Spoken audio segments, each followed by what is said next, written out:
На 12 юли в Своге се проведе вече традиционния за града събор. Въпреки недоброжелателното време, градът привлече много гости и туристи от цялата страна. Оживлението бе главно при търговския бранш, но за отбелязване е, че всички присъстващи имаха ведро настроение. Особено децата. На тяхно разположение бяха атракциите на цял Луна парк.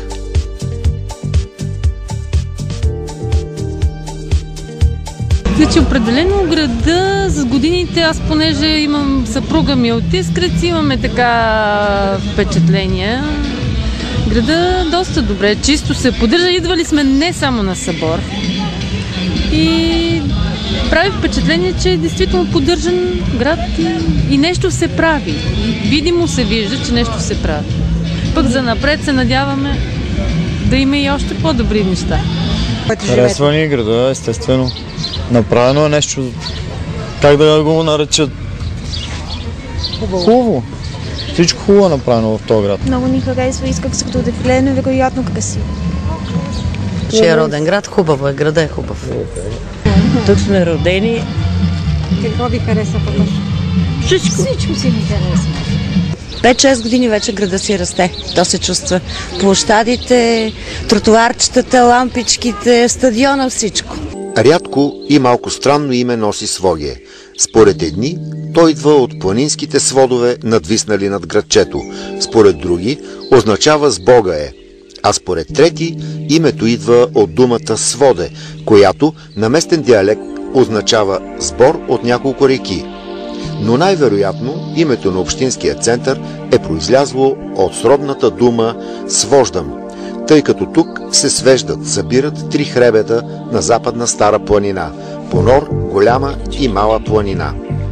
Община Своге е третата по големина на територията община в България с административен център град Своге и още 38 населени места. Заема площ от 866 квадратни километра в Западна България.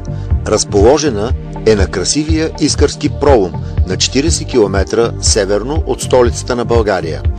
Населението е около 25 000 жители.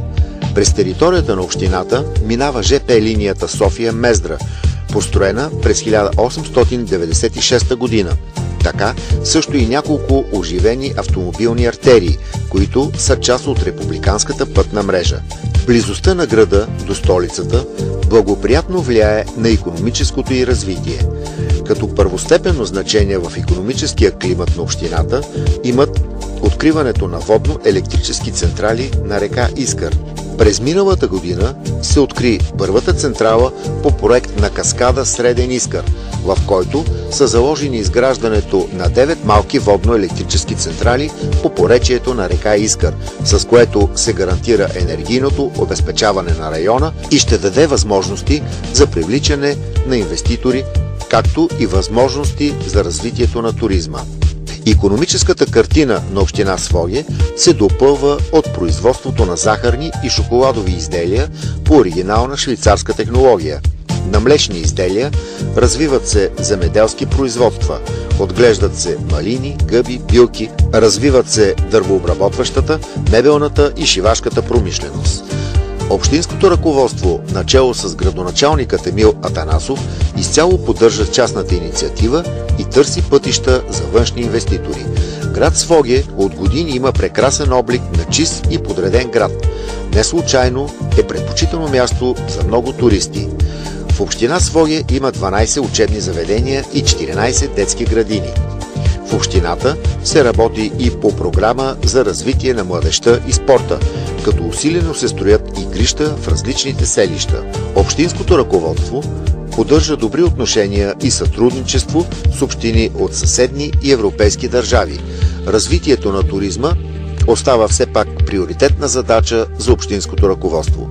Строят се водно-електрически централи, пътища, хотели, ресторанти и механи. Като природни забележителности в общината се открояват живописните картини на Искърското дефиле. Интересен природен обект е връх Грохотен, 1045 метра над морска височина. Районът е традиционна територия на масовия, катерачния, ловния, екстремния и пещерния туризъм.